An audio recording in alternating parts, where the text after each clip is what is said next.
Hello and welcome to School for Sleuths, the companion show to Get a Clue Dad, our middle grade mystery fiction podcast.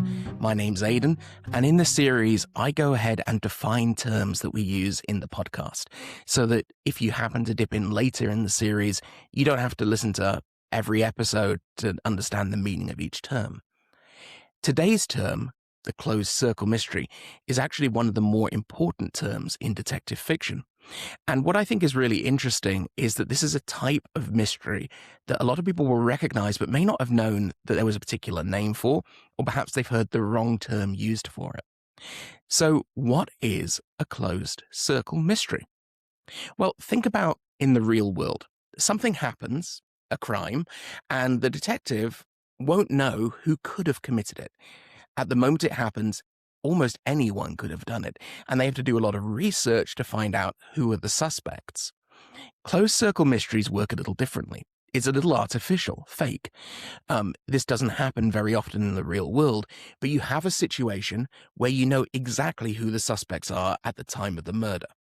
Now, this can happen for a couple of different reasons. Often, it's because it takes place in a location that not many people have access to.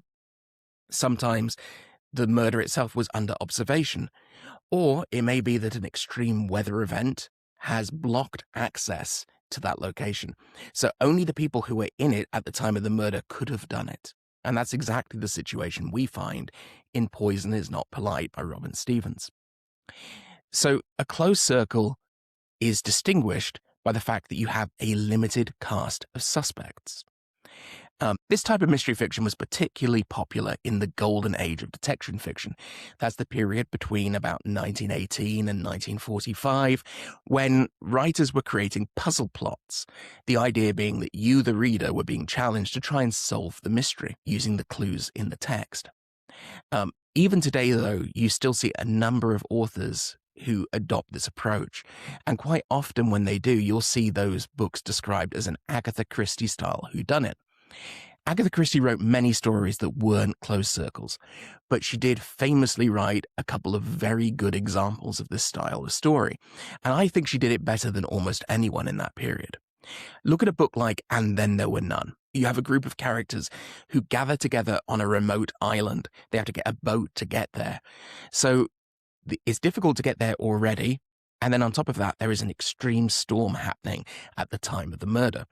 So no one can get in or out of the island, and they establish this many times in the story.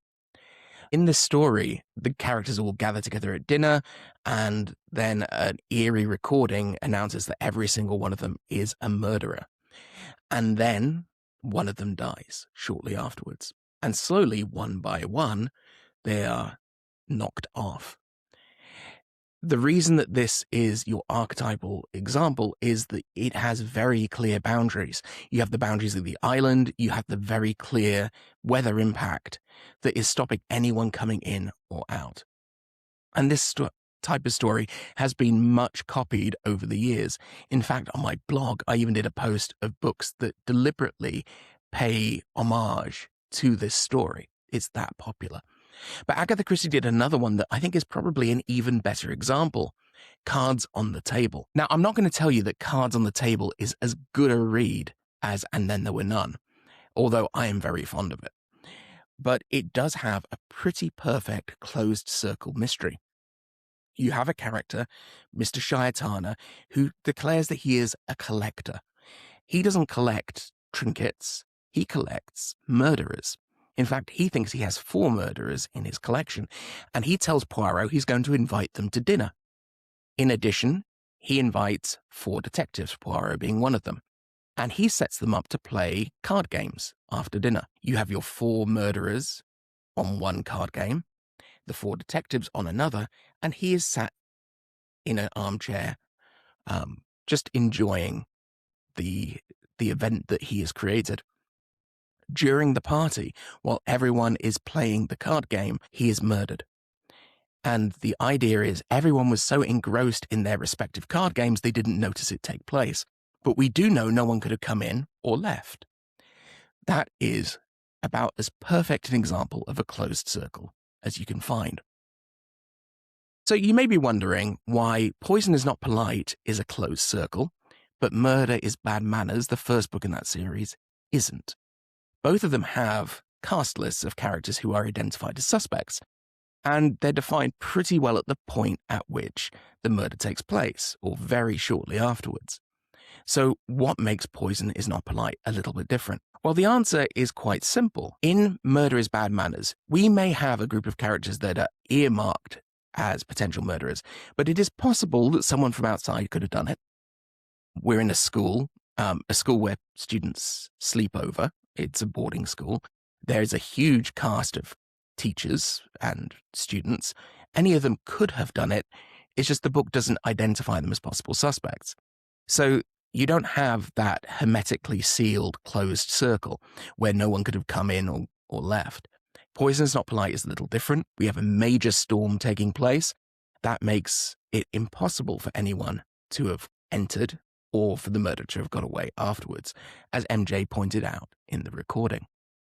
So at the start of this recording, I mentioned that you may already recognize this type of mystery if you've seen a lot of TV shows, particularly episodes of things like Poirot, or maybe Death in Paradise. That's because this type of mystery is the type of mystery that often gets parodied or pastiched. That means when you're trying to do an affectionate copy of a type of art that already exists. A lot of people, when they think of detective fiction, what they're thinking about is that scene at the end where the detective gathers all of the suspects together and one by one says, it could have been you, but it wasn't. It could have been you, but it wasn't. It was you. And they identified the murderer. That's really only possible in the closed circle because you need all of the characters to be identified, to know each other, and for the sense that we have to pick between options. It is a really core concept in detective fiction. You're going to find it all the time. Even when writers don't write the sort of highly artificial 1930s style closed circle, often they will wind up making one anyway. So there you have it, a closed circle mystery, one of the most important concepts in detective fiction. I hope you join us for the next episode of Get a Clue, Dad, where we'll be talking about Robin Stevens' novel First Class Murder, and then for the next episode of School for Sleuths, where I will be going into greater detail about what defines a locked room mystery. I hope you join me then.